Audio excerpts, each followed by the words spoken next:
എന്താ ഇത്? അരി. അതെനിക്ക് മനസ്സിലായി. അരി കഴിയാതെയാണ് അടുപ്പത്തിടുന്നത്. അയ്യോ, ഞാൻ കരുതിയത്. പോയി കഴിയിട്ട് പാടി. ഞാനിവിടെ അരിഞ്ഞു വെച്ച ഉള്ളിയോ? ഉള്ളി. അയ്യോ, അത് ഞാൻ അറിയാതെ എടുത്ത് മിക്സിയിലിട്ടു.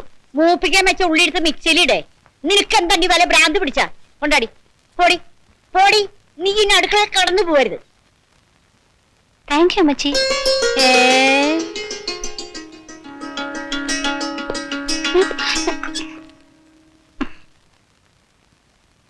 നോവല് വായിച്ചു, മുഴുവനും വായിച്ചു.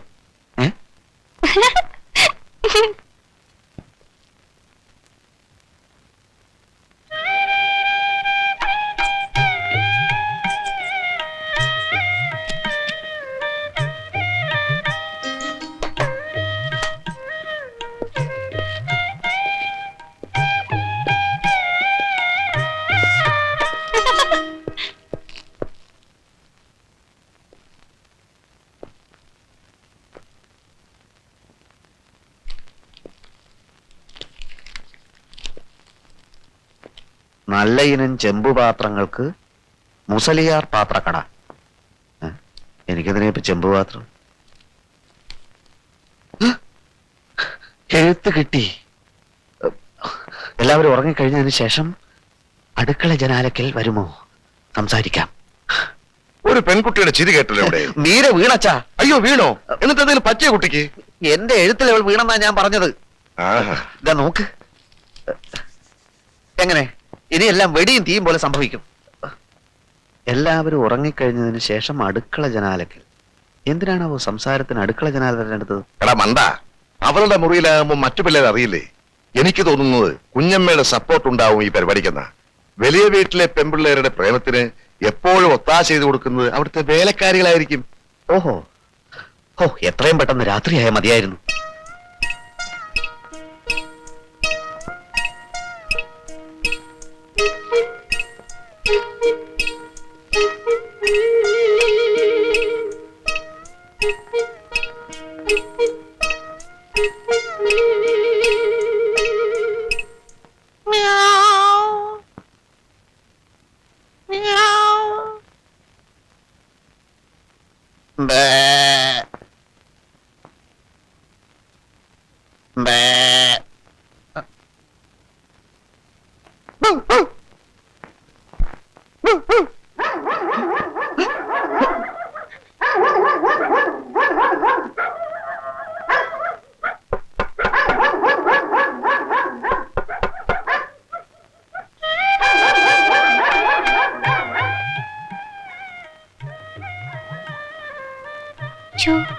എനിക്ക് പേടിയാവുന്നു. ഇത് ഞാനല്ലേ? ബാബുവേട്ടനല്ലേ? ആദ്യം പൂച്ച കരഞ്ഞതും ബാബുവേട്ടനായിരുന്നോ? അതെ, ആട് കരഞ്ഞതും പട്ടി കുരച്ചതും ഒക്കെ ഞാൻ തന്നെയാ. എനിക്ക് 20 മൃഗങ്ങളുടെയും 19 പക്ഷികളുടെയും ശബ്ദം ഉണ്ടാക്കാൻ അറിയാം. ആള് ഭയങ്കര മിമിക്രിക്കാരനാണല്ലോ. മിമിക്രി ഇഷ്ടാണോ? പിന്നെ ഭയങ്കര ഇഷ്ടാ. എന്റെ ഭാഗ്യം. എങ്കിൽ ദിവസത്തിൽ 24 മണിക്കൂറും ഞാൻ കുട്ടിയുടെ മുമ്പിൽ മിമിക്രി കാണിക്കും. അതിരിക്കട്ടെ, ഇതെന്താ എന്നോട് അടുക്കള ഭാഗത്ത് വരാൻ പറഞ്ഞത്? ഞാനൊന്നും അടുക്കളയിലല്ലേ കിടക്കാറ്. ഓ, അതെനിക്കറിയില്ലായിരുന്നു. ഞാൻ പോലും അറിയാതെ എന്നെ ഇങ്ങനെ ഒരാൾ സ്നേഹിക്കുന്നുണ്ടെന്ന കാര്യം എനിക്കും അറിയില്ലായിരുന്നു. ആദ്യം ഒരു കത്തയച്ചിരുന്നു. അത് മേൽവിലാസം തെറ്റി. അത് ഒരു കണക്കിന് നന്നായി. സത്യം പറ, എന്നെ ഇഷ്ടമാണ്. എന്തൊരു ചോദ്യം അത്. ഇഷ്ടമില്ലെങ്കിൽ വരാൻ പറയൂ. എനിക്ക് വിശ്വസിക്കാൻ കഴിയുന്നില്ല. എന്നോട് ഇത്ര പെട്ടെന്ന് അടുക്കുമെന്ന് ഞാൻ കരുതിയില്ല. എനിക്ക് അവിശ്വസിക്കാൻ പറ്റാത്തത്. ബാബുവേട്ടനെ ഇഷ്ടപ്പെടാതിരിക്കാൻ മാത്രം ഞാൻ അത്ര വലിയ ആളാണോ?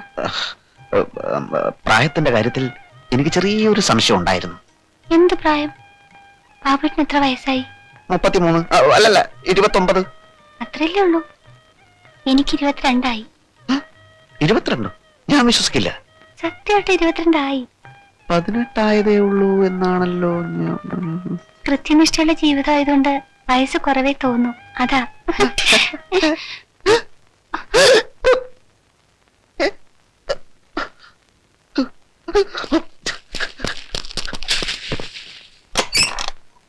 എന്തായി? ആകെ കുളമായി. പിന്നെ കുളത്തിൽ വീണോ? ഇതിലും ഭേദം കുളത്തിൽ വീഴുന്നതായിരുന്നു. ഈ പ്രായത്തിൽ ഇങ്ങനെ തുടങ്ങിയ ഇത് എവിടെ ചെന്ന് അവസാനിക്കാനാ? ഹോംവർക്ക് ചെയ്യില്ല, കാലത്ത് വരുന്നത് മിക്കപ്പോഴും ലേറ്റ് ആയിട്ടാണ്. സാറിന്റെ പേരെന്താന്നാ പറഞ്ഞത്? പേര് ചോദിച്ചില്ലായിരുന്നു. മേനോൻ, കരുണാകര മേനോൻ. മിസ്റ്റർ മേനോൻ, ഒന്നുകിൽ ഇവിടുന്ന് ഇവന്റെ TC വാങ്ങി പോവുക, അല്ലെങ്കിൽ വീട്ടിൽ നല്ല ഗൈഡൻസ് കൊടുക്കുക. ഫാദറെ, ഇവനെ ഇവിടുത്തെ ബോർഡിങ്ങിലാക്കിയാലോ? അതാലോചിക്കാവുന്നതാണ്. ആ, ഐ ഡിഡ്ന്റ് ലൈക്ക് ഇറ്റ്. അത് നീയാണോ തീരുമാനിക്കുന്നത്? ബോർഡിങ്ങിലാകുമ്പോൾ ഒരു നിയന്ത്രണമൊക്കെ ഉണ്ടാകുമല്ലോ. എന്തെങ്കിലും പ്രശ്നം ഉണ്ടാക്കിയാൽ വേണ്ട ശിക്ഷ കൊടുക്കാൻ ഫാദർ ഏർപ്പാട് ചെയ്താൽ മതി. ഇവരെ തോന്നിയാസമൊക്കെ മുളയിലെ നുള്ളിയില്ലെങ്കിൽ അത് പ്രശ്നമോ? ഓക്കെ, നിങ്ങൾ ഓഫീസിലേക്ക് ഒന്ന് ഓ, വരും.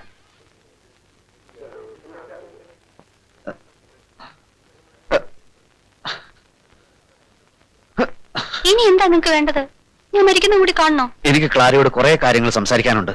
എനിക്കൊന്നും സംസാരിക്കാനില്ല. ക്ലാര ഒന്നും സംസാരിക്കണ്ട. ഞാൻ പറയുന്നത് കേൾക്കാനുള്ള സന്മനസ് കാണിച്ചാൽ മാത്രം മതി. എനിക്ക് പോണം. എനിക്കും പോണം. പോണ്ടെന്ന് ഞാൻ പറഞ്ഞില്ലല്ലോ. ക്ലാരെ, എല്ലാം ഒരു തെറ്റിദ്ധാരണ കൊണ്ട് സംഭവിച്ചതാണ്. തെറ്റിദ്ധരിച്ചത് ഞാനാ. അമ്മച്ചി പറഞ്ഞപ്പോഴാ ആ തെറ്റിദ്ധാരണ മാറിയത്. അമ്മച്ചി എന്ത് പറഞ്ഞു? നിങ്ങളുടെ ഉദ്ദേശം എന്തായിരുന്നെന്ന് പറഞ്ഞു. ഞാൻ അത് ഒന്നും ഉദ്ദേശിച്ചില്ല. എനിക്ക് മനസ്സിലായി. പക്ഷെ നിങ്ങൾക്ക് ആള് തെറ്റിപ്പോയി. അതേ, ആള് തെറ്റിപ്പോയതാണ് ആകെ പ്രശ്നമായത്. നിങ്ങളൊക്കെ വലിയ വലിയ ആളുകള്. ഞങ്ങളെ പോലുള്ള പാവങ്ങളുടെ മനസ്സിലിട്ട് കുത്താനും മുറിവേൽപ്പിക്കാനും നിങ്ങൾക്കൊന്നും ഒരു മടിയുമില്ല. എന്റെ കുട്ടി ഞാൻ നിങ്ങളുടെ കുട്ടിയൊന്നുമല്ല. കുട്ടി ആരുടെ കുട്ടിയാണെന്ന് എനിക്കറിയണ്ട. ഞാൻ ആ മണ്ടി. നിങ്ങളുടെ കത്തിലെ വാക്കുകളെല്ലാം ഞാൻ അതേപടി വിശ്വസിച്ചു. ഒരു അടുക്കളക്കാരിയുടെ മകളാണ് ഞാനെന്ന് ഓർമ്മിച്ചില്ല. ചേച്ചേ, കരയാതിരിക്കൂ, കരയാതിരിക്കൂ. നിങ്ങൾ എന്റെ മനസ്സ് നോവിച്ചു. അമ്മച്ചി എന്റെ മേലും നോവിച്ചു. ഇതുണ്ടോ, ചട്ടിയും പഠിപ്പിച്ച് പൊള്ളിച്ചതാ. ഞാൻ കുട്ടിയുടെ അമ്മച്ചി വിചാരിക്കുന്ന പോലെ അത്ര വൃത്തികെട്ടവനല്ല. നേര് പറ, എന്നെ ചതിക്കാനായിരുന്നില്ല ഇതൊക്കെ?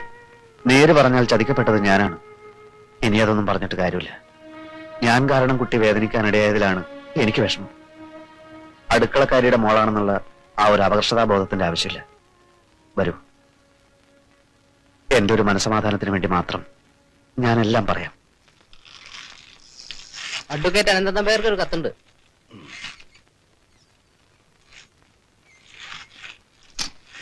വക്കീലേ,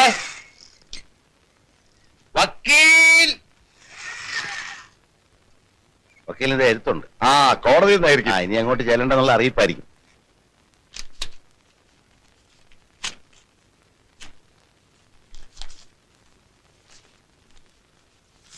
പ്രിയപ്പെട്ട അച്ഛ, ജീവിതം ക്ഷണികമാണ്, മനസ്സൊരു കുരങ്ങനും. കിട്ടാനിടയില്ലാത്ത സൗഭാഗ്യങ്ങളും കാത്ത് അച്ഛൻ ഇനിയും നേരം കളയരുത്. മീരയെ കിട്ടിയില്ല, പക്ഷെ ക്ലാരയെ കിട്ടി. അതെ, അടുക്കളക്കാരി കുഞ്ഞമ്മയുടെ മകൾ ക്ലാരയുമായി തൽക്കാലം ഞാൻ മുങ്ങുകയാണ്. ക്ലാരയ്ക്കൊരു നിർബന്ധമേ ഉണ്ടായിരുന്നുള്ളൂ, ഞാൻ പേര് മാറ്റി ഒരു ക്രിസ്ത്യാനി ആവണമെന്ന്. ഞാൻ ഇനി അച്ഛന്റെ മുമ്പിൽ വരുന്നത് ഒരു ഹിന്ദുവായിട്ടായിരിക്കില്ല. ഇനി അച്ഛനെ ഞാൻ അപ്പച്ച എന്നേ വിളിക്കൂ. അനുഗ്രഹിക്കുക, അപ്പച്ചന്റെ മകൻ സെബാസ്റ്റ്യൻ. ഞാൻ വിചാരിച്ചു കുഞ്ഞ് വേറെ വഴിക്ക് പോയി കാണുന്നു. കുട്ടികളൊക്കെ പോയല്ലോ. കാത്ത് കാത്ത് ഞാൻ ബേജാറായി. സ്പെഷ്യൽ ക്ലാസ് ഉണ്ടായിരുന്നു. പുന്നസിട്ട് പോയിക്കോ. വേറെ വണ്ടിയുണ്ടോ? മേരി ഇന്ന് കുറച്ച് ലേറ്റ് ആവും. അയ്യോ, അതിന് ഇയാൾ എന്തിനാ ഞെട്ടുന്നത്? ഞെട്ടാൻ പിന്നെ വേറെ കൂലിക്ക് ആളെ വിളിക്കണോ? മോളെ, കുട്ടികൾ വീട്ടിൽ കാത്തു വെക്കൂ. മുന്നുസേട്ടനോട് പൊയ്ക്കോളാൻ പറഞ്ഞില്ലേ? ഇന്നൊരു ഫ്രണ്ടിന്റെ ബർത്ത്ഡേ ആണ്. സെലിബ്രേഷൻ ഒക്കെ കഴിയുമ്പോ കുറെ ലേറ്റ് ആവും.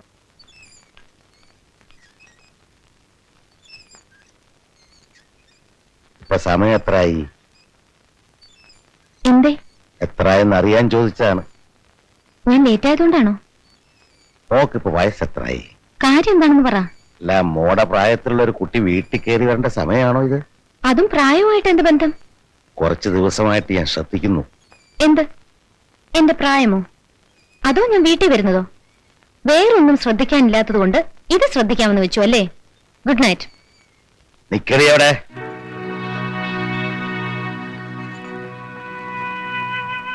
എന്താ വിളിച്ചേ? എടിയുമോ? അതെ, നിന്നേക്കാൾ ഒരു 50 വയസ്സെങ്കിലും എനിക്ക് കൂടും. ഈ പ്രായത്തെങ്കിലും ബഹുമാനിക്കാൻ പഠിക്കണം. ചോദിച്ചൊരു സമാനം പറഞ്ഞിട്ട് പോ. നിങ്ങളോട് സമാധാനം പറയേണ്ട കാര്യം എനിക്കില്ല. ഉണ്ട്, ഞാനുള്ളപ്പോ തോന്നുകൾ നടക്കാൻ ആരും അനുവദിക്കില്ല. നിങ്ങളുടെ അനുവാദം ഞങ്ങൾക്ക് എന്തിനാ? ഇത് ഇങ്ങനെ പോയാൽ ശരിയാവും തോന്നുന്നില്ല. അന്ന് സ്കൂളിൽ വെച്ച് എന്റെ ഗാർഡിയൻ ചമഞ്ഞപ്പോഴേ എനിക്ക് കലി കയറിയതാ. അപ്പോഴേ ഭരണം മതി. ഇനി ഞങ്ങളുടെ കാര്യങ്ങൾ ഞങ്ങൾ നോക്കിക്കോളാം എന്ന് നിങ്ങൾ അങ്ങ് തീരുമാനിച്ചാൽ മതിയോ? മുത്തശ്ശനായി ഞാനുള്ളപ്പോ എന്റെ ഇഷ്ടം കൂടെ നോക്കണ്ടേ? അതാണ് മതിയെന്ന് പറഞ്ഞത്. ഞങ്ങൾക്ക് ഇനി ഒരു മുത്തശ്ശന്റെ ആവശ്യമില്ല. നാളെ തന്നെ നിങ്ങൾക്ക് സ്ഥലം വിടാം. എങ്ങോട്ട്? നമ്മൾ തമ്മിൽ കണ്ടുമുട്ടുന്നതിന് മുമ്പ് എവിടേക്കാണോ പോയിരുന്നത് അവിടേക്ക്. മോനെ മനുക്കുട്ട, നിങ്ങൾ വിചാരിക്കുന്ന അത്ര എളുപ്പത്തിൽ മുത്തശ്ശൻ ഇവിടുന്ന് പോവില്ല. മുത്തശ്ശൻ എവിടെ പോവാൻ? ഇനിയുള്ള കാലം മുഴുവൻ എന്റെ പേരക്കുട്ടിയോടൊപ്പം മുത്തശ്ശൻ ഇവിടെ കഴിയും. ഏത് പേരക്കുട്ടികൾ? ഞങ്ങളല്ലേ മുത്തച്ഛനെ വേഷം കെട്ടാൻ നിങ്ങളോട് പറഞ്ഞത്? വേഷം കെട്ടുവോ? ഞാനോ? എന്തായി പറയുന്നത്? മക്കളെ, നിങ്ങൾക്ക് എന്ത് പറ്റി? ഞാൻ നിങ്ങളുടെ മുത്തശ്ശനാ. പട്ടാളത്ത് വെച്ച് കാണാതായിപ്പോയി കരുണാകരമേനോൻ. ബന്ധമൊക്കെ മറക്കുന്ന വർഗമാ നിങ്ങളെന്ന് എനിക്കറിയാം. മോൾ ഓടിപ്പോയ ഷോക്കിൽ രോഗം വന്ന കുഞ്ഞമ്മ ഇതുവരെ നിങ്ങൾ ആശുപത്രി പോയി നോക്കിയോ? പിന്നെയല്ലേ എന്റെ കാര്യം.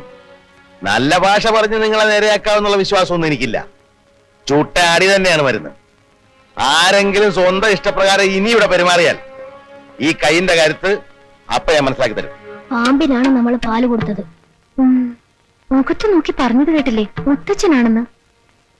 എന്താ ഇയാളുടെ ഉദ്ദേശം? സുഖജീവിതാണല്ലോ ഇവിടെ. എനിക്കാകെ പേടിയൊന്നു. ഇന്നയാളുടെ മുഖത്തെ ക്രൂരത കണ്ടില്ലേ? എന്തും ചെയ്യാൻ മടിക്കില്ല. ഇയാൾ നമ്മളോട് പറഞ്ഞ കഥകളൊക്കെ കള്ളമായിരിക്കും. ഇയാളൊരു തട്ടിപ്പുകാരനാ. അന്ന് ബീച്ചിൽ വെച്ചുണ്ടായ തല്ലൊക്കെ ചിലപ്പോ ഇയാൾ തന്നെ ഏർപ്പാട് ചെയ്തതായിരിക്കും. പക്ഷെ എത്ര നിർബന്ധിച്ചിട്ട് അയാൾ ഇവിടെ വന്നത്? അതൊക്കെ തട്ടിപ്പുകാരുടെ അടവാളുമായേ. നമുക്കിനി കുര്യനങ്ങൾ മാത്രമേ രക്ഷയുള്ളൂ. എത്രയും പെട്ടെന്ന് ഈ പെരുങ്കളന്ന് ഇവിടുന്ന് ഇറക്കണം. വളരെ അപകടം പിടിച്ചൊരു കളിയായി പോയത്. ആരാണെന്നോ എന്താണെന്നോ അറിയാത്ത, മേൽവാസം പോലില്ലാത്ത ഒരു മനുഷ്യനെ സ്വന്തം വീട്ടിൽ കിടത്തി ഉറക്കുക. ഇപ്പൊ അനുഭവിച്ചില്ലേ? ഞങ്ങളുടെ സിറ്റുവേഷൻ അങ്കിൾ മനസ്സിലാക്കണം. എന്ത് സിറ്റുവേഷൻ? കുര്യൻ അങ്കിളിനെ ഞങ്ങൾക്ക് ഇത്തിരി പേടിയായിരുന്നു. അങ്കിൾ ഞങ്ങളോട് കുറച്ചുകൂടി ഫ്രണ്ട്ലി ആയിരുന്നേൽ ഇതിന്റെ ഒന്നും ആവശ്യമില്ലായിരുന്നു. അതെ, വീടിനൊരു നാഥനെയും ഞങ്ങൾക്കൊരു ഫ്രണ്ടിനെയും. ദാ ഇവനെ ഈ ഐഡിയ ഉണ്ടാക്കിയത്. എന്ന് വെച്ചാൽ നിങ്ങളെല്ലാം സപ്പോർട്ട് ചെയ്തില്ലേ? നീ നിർബന്ധിച്ചുണ്ടല്ലേ സപ്പോർട്ട് ചെയ്തത്? അത്ര വലിയ ജീനിയസ് ആയിരുന്നെങ്കിലേ എന്തുകൊണ്ട് എതിർത്തില്ല? ഇപ്പൊ ഫോളിഷ്നെസ് പറയുന്നു. Stop this. ഇനിയിപ്പം ബഹളം ഉണ്ടാക്കിയിട്ട് എന്താ കാര്യം? പെട്ടെന്ന് എന്തെങ്കിലും പ്രതിവിധി കാണുക. പിള്ളേര് കുരിയച്ചന്റെ എന്തൊക്കെയോ കാര്യമായി പറഞ്ഞു ഒപ്പിച്ചിട്ടുണ്ട്. പ്ലീസ്, അതിലേക്കൊന്നും ഇനി കടക്കണ്ട. കടക്കണം. അപ്പോ നല്ല രീതിയിൽ ഇത് അവസാനിക്കില്ല. മനസ്സിലായില്ല സാറേ, കളി വിടെ. ആദ്യം കളി കുരിയച്ചൻ വിട്. നിയന്ത്രിക്കാൻ ആളില്ലാതായപ്പോ കുട്ടികൾ അവർക്ക് തോന്നിയ വഴിക്ക് പോയി. ഞാൻ ശാസിച്ചു. ശാസിക്കാനും നിയന്ത്രിക്കാനും നിങ്ങൾ അവരുടെ ആരും അല്ലല്ലോ. അങ്ങനെ അവർ പറഞ്ഞു. അപ്പൊ എന്റെ നിയന്ത്രണം കുറച്ച് കൂടിപ്പോയിരിക്കും. കുറയ്ക്കുകയും കൂട്ടൊന്നും വേണ്ട. ഇയാൾ ഷടയുന്ന സ്ഥലം വിടെ. കുരിയച്ചോ, give respect and take respect എന്നാണ്. ഞാൻ അവരുടെ മുത്തശ്ശനാ. എന്റെ രക്തമാ കുഞ്ഞുങ്ങള്. അവര് വഴിപഴിച്ചു പോകുന്ന ഞാൻ നോക്കി നിൽക്കില്ല. അല്ലെങ്കിൽ തന്നെ ഞങ്ങളെ കുടുംബകാര്യത്തിൽ ഇടപെടാൻ കുരിയച്ചൻ ആരാ അധികാരം തന്നത്? കുരിയച്ചൻ ഒരു കാര്യം ചെയ്യും. ആ ചെമ്മീങ്കമ്മയുടെ കാര്യം മാത്രം നോക്കിയാ മതി കേട്ടോ. ഇദ്ദേഹത്തിന് മീരയോട് ചില കാര്യങ്ങൾ സംസാരിക്കാനുണ്ട്. He's from CBI. മീര അല്ലേ? അതെ.